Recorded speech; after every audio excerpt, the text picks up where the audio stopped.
Assalamualaikum warahmatullahi wabarakatuh. Halo teman-teman, perkenalkan nama saya Hidayatul Ma'rifah, NPM 1901010031, kelas PAIE. Dalam video kali ini saya akan menjawab 5 pertanyaan ujian tengah semester mata kuliah Al-Quran dan Hadis dan pembelajarannya.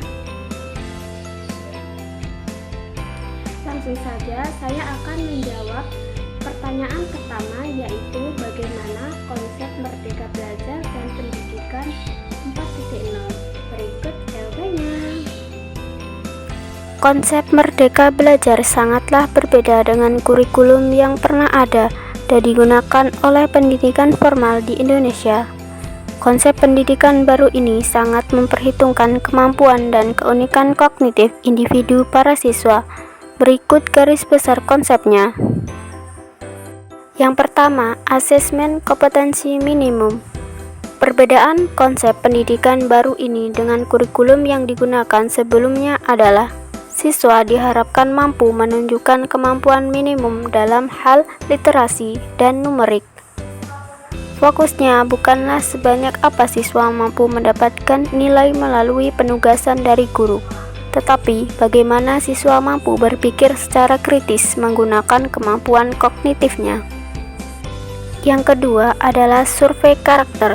Pemerintah akan menilai secara menyeluruh terkait kualitas pendidikan di sekolah.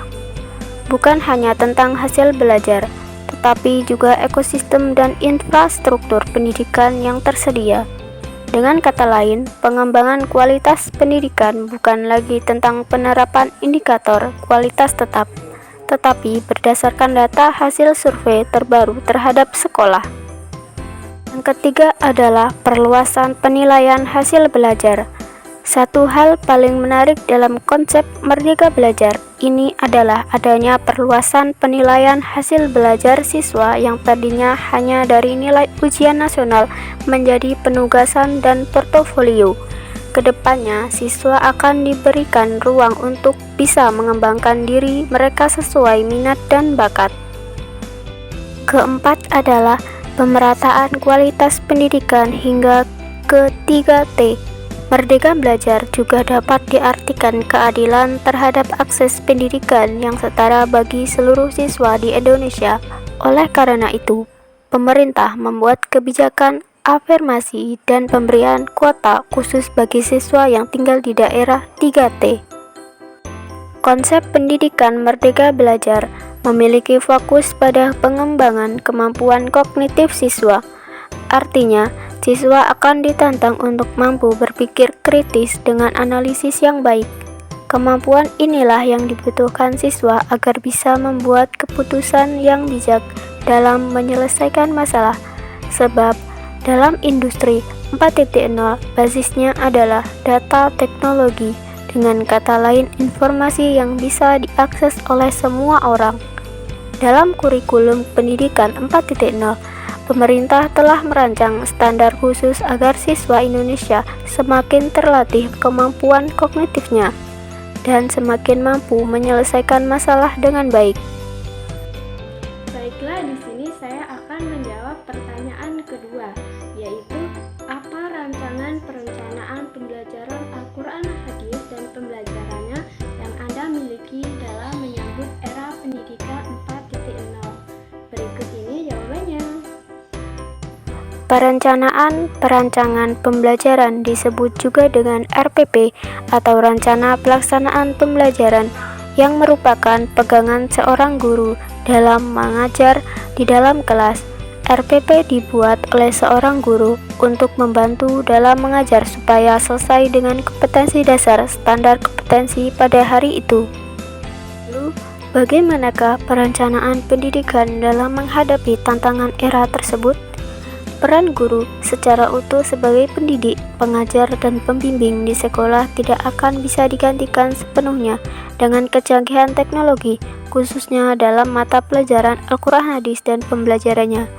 Hal ini disebabkan peran guru sangatlah kompleks, antara lain sebagai pembimbing, sebagai evaluator dan motivator, sebagai konselor, dan pengembangan kreativitas dan inovatif peserta didik. Meskipun demikian, guru harus terus mengupgrade diri agar mampu menghasilkan sumber daya manusia yang lebih berkualitas. Salah satu tantangan yang harus dihadapi guru di era digital ini adalah mengatasi penyakit TBC atau tidak bisa komputer. Perlu diingat, peserta didik yang dihadapi guru saat ini merupakan generasi milenial yang tidak asing lagi dengan dunia digital. Selanjutnya, saya akan menjawab pertanyaan yang ketiga, yaitu pertanyaannya, bagaimana strategi pembelajaran Al-Quran Hadis dan pembelajarannya dalam menghadapi era pendidikan 4.0? Berikut ini adalah jawabannya. Secara umum, pengertian atau definisi strategi pembelajaran adalah suatu usaha menggunakan strategi yang sistematis yang dilakukan secara efektif untuk mendapatkan suatu prestasi dan juga keberhasilan dalam kegiatan pembelajaran. Lalu, bagaimana strategi pembelajaran yang diterapkan dalam menghadapi era pendidikan 4.0 itu sendiri? Pertama adalah membantu siswa dalam belajar. Proses pembelajaran yang terjadi adalah teacher center. Guru sebagai sumber informasi satu-satunya di dalam kelas. Guru menjelaskan pembelajaran. Siswa diberikan waktu untuk menyalin catatan di papan tulis. Siswa mengerjakan latihan soal, pembahasan, dan dilanjutkan dengan penilaian. Yang kedua adalah adanya kesempatan untuk berkembang dan berprestasi. Guru bisa mengembangkan kecerdasan majemuk yang dimiliki siswa saat pembelajaran di kelas. Pemberian stimulus dan pengarahan guru mampu merangsang kecerdasan siswa akan meningkat sehingga siswa diberikan kesempatan untuk berkembang dan berprestasi sesuai kecerdasan yang dimilikinya. Yang ketiga adalah penguatan pendidikan karakter atau PPK. Pendidikan karakter harus dikembangkan sedini mungkin. Penanaman karakter tidaklah mudah dan membutuhkan waktu yang lama. Penguatan pendidikan karakter atau PPK merupakan kelanjutan dan revitalisasi dari pendidikan karakter dari tahun 2010. PPK dinilai penting dikembangkan di dalam dunia pendidikan. Yang keempat adalah melek teknologi. Sebaiknya guru mampu memanfaatkan fasilitas teknologi seperti dengan pencarian bahan ajar yang lebih menarik sehingga siswa bersemangat mengikuti pembelajaran. Selain untuk pencarian bahan ajar, guru bisa memanfaatkan kecanggihan teknologi untuk mendukung pembelajaran dengan cara menjadi blogger. Dan yang terakhir adalah menjadi guru efektif. Guru efektif adalah guru yang selalu berpikir bagaimana cara menjadi lebih baik. Guru efektif bukan hanya mengetahui pelajaran, namun bagaimana guru mampu menyampaikan kepada siswa dengan baik. Selanjutnya, saya akan menjawab pertanyaan yang keempat. Pertanyaannya adalah, bagaimana pengembangan media pembelajaran Al-Quran Hadis dan pembelajarannya yang sesuai dengan era pendidikan 4.0? Berikut ini adalah jawabannya. Media pembelajaran merupakan segala sesuatu yang dapat digunakan untuk menyampaikan pesan atau informasi dalam proses belajar mengajar sehingga dapat merangsang perhatian dan minat siswa untuk belajar. Lalu, bagaimana pengembangan media belajar yang sesuai dengan era pendidikan 4.0 itu sendiri? Pada era industri milenial 4.0 ini, banyak sekali media pembelajaran yang dapat digunakan dalam proses pembelajaran. Media yang dapat digunakan adalah TIK dan smartphone, yang pastinya semua mahasiswa dan siswa dapat menggunakan dan mengaksesnya.